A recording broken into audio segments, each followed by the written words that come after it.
Olá, meu nome é Sônia e faço parte do NEP Gesiel de Vinhedo. Estamos aqui novamente dentro do projeto Ceifa de Luz, onde a gente, a cada semana, traz aqui reflexões sobre um dos capítulos do livro Ceifa de Luz, de autoria de Emmanuel e psicografia de Chico Xavier. E hoje vamos falar sobre o capítulo 52 e o título dele é Em Família Espiritual. E como sempre, Emmanuel começa com um trecho do Evangelho no qual ele se baseia para fazer suas considerações. Então, ele usou o seguinte trecho: Porque vês o argueiro no olho do teu irmão, sem notar a trave que está no teu próprio? E essa foi uma frase de Jesus que está no Evangelho de Mateus, capítulo 7, versículo 3. E aí é interessante que esse capítulo, o capítulo 7, do Evangelho de Mateus, o título desse capítulo é Avisos Diversos. E ele fala sobre alguns ensinamentos de Jesus muito importantes e começa dizendo: Não julgueis e não sereis julgados. Como julgardes, vos julgarão.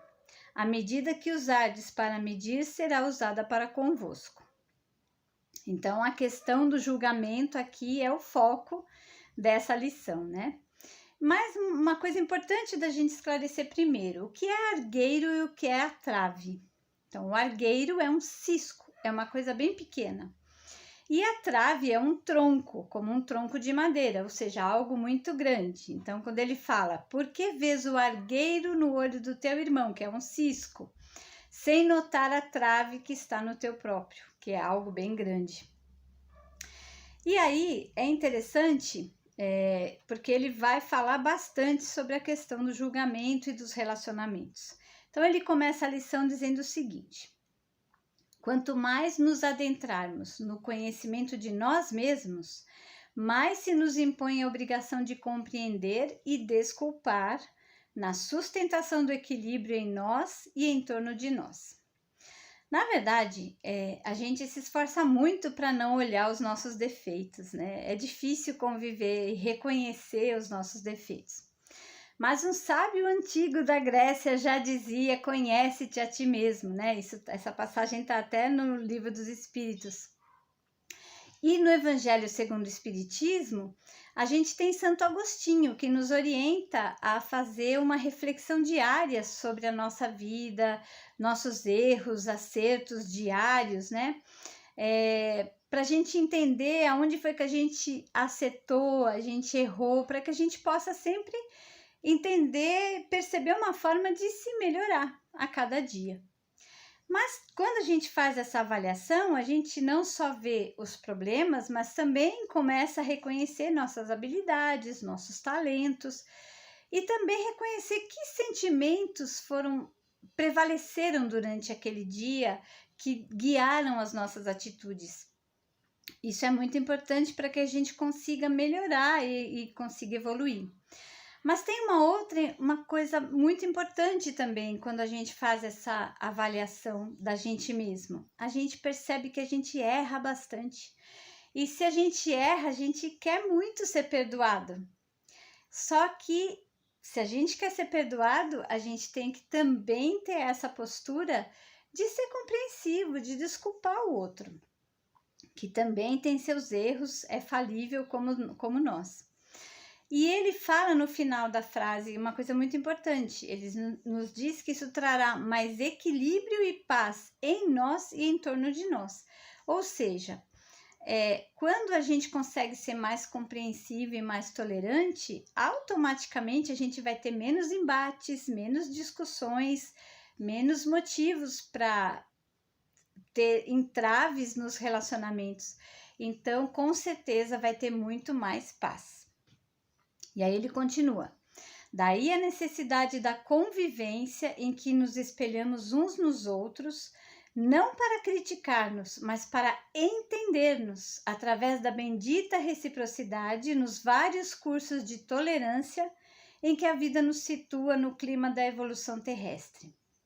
E realmente, nós somos seres sociais, a gente só consegue se desenvolver nos relacionamentos, através dos relacionamentos. Porque o outro é um espelho da gente mesmo, né? A gente consegue enxergar no outro exatamente aquilo que a gente tem dentro de nós. Quando a gente enxerga coisas boas, são as nossas qualidades, mas quando são as coisas ruins que a gente está vendo, pode ter certeza de que é um reflexo de algo que a gente tem em nós e a gente não quer ver.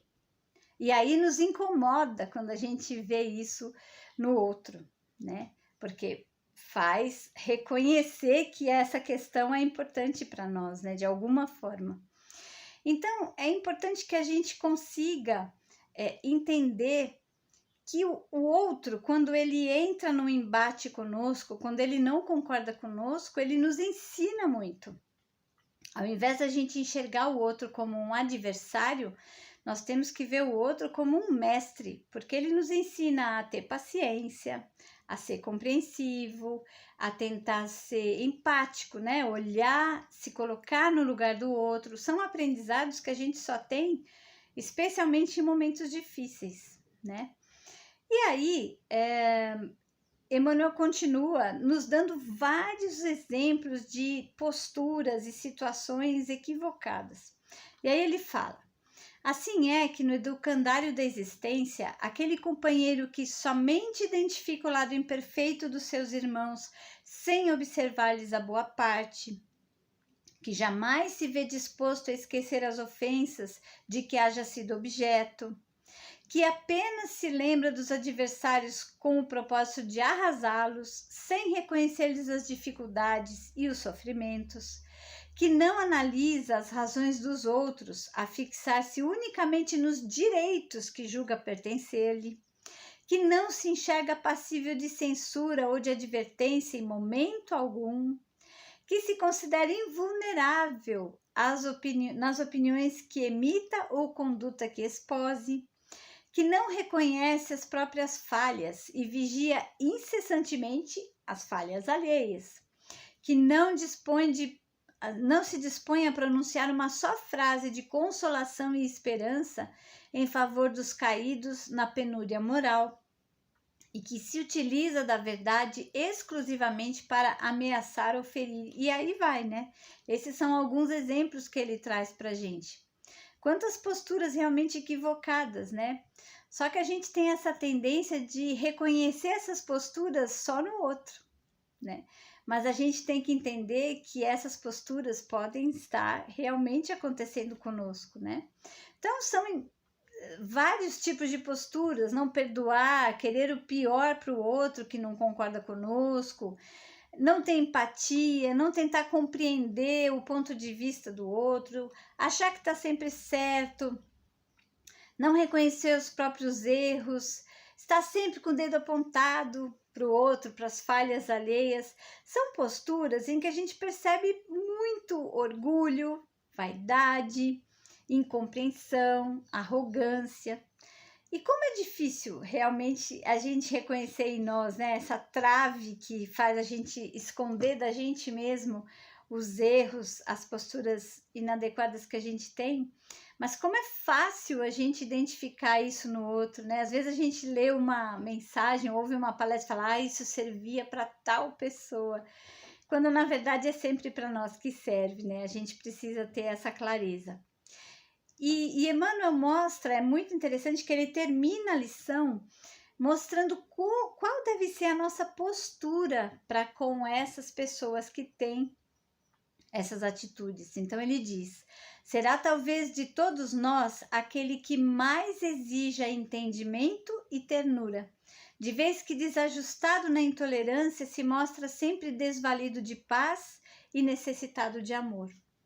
Então, Emmanuel reforça essa questão, que ao invés de julgar as pessoas que pensam e agem com essas posturas tão difíceis, a gente deve tentar compreender. Elas precisam de mais compreensão, de mais tolerância, porque se a gente parar para pensar, são pessoas que focam muito no lado negativo das pessoas, das situações. Então, elas vivem angustiadas, desiludidas, sem esperança. É um verdadeiro inferno mental viver desse jeito. Essas pessoas sofrem mais do que quem convive com elas, porque esse nível de exigência que elas têm para com os outros, normalmente elas têm para consigo mesmas também. Então, lembrando que somos espelhos, o que está fora está dentro. A boca fala do que o coração está cheio. Então, se a gente está reconhecendo essas posturas no outro, o quanto delas existe em nós. Mas a gente precisa ter a clareza de que o tempo que a gente perde criticando o outro é um tempo que a gente perde de focar na única existência que a gente realmente pode modificar, que é a nossa. Então, que possamos modificar a nossa postura, especialmente com os nossos familiares, com as pessoas próximas e especialmente com aquelas que discordam de nós, que a gente considera as pessoas tão difíceis, né? E que possamos avaliar de que forma nós podemos contribuir para que os nossos relacionamentos sejam mais felizes, com menos julgamento e mais tolerância e amor. Façamos a nossa parte. Quando eu mudo, o mundo muda. Muita paz e luz a todos.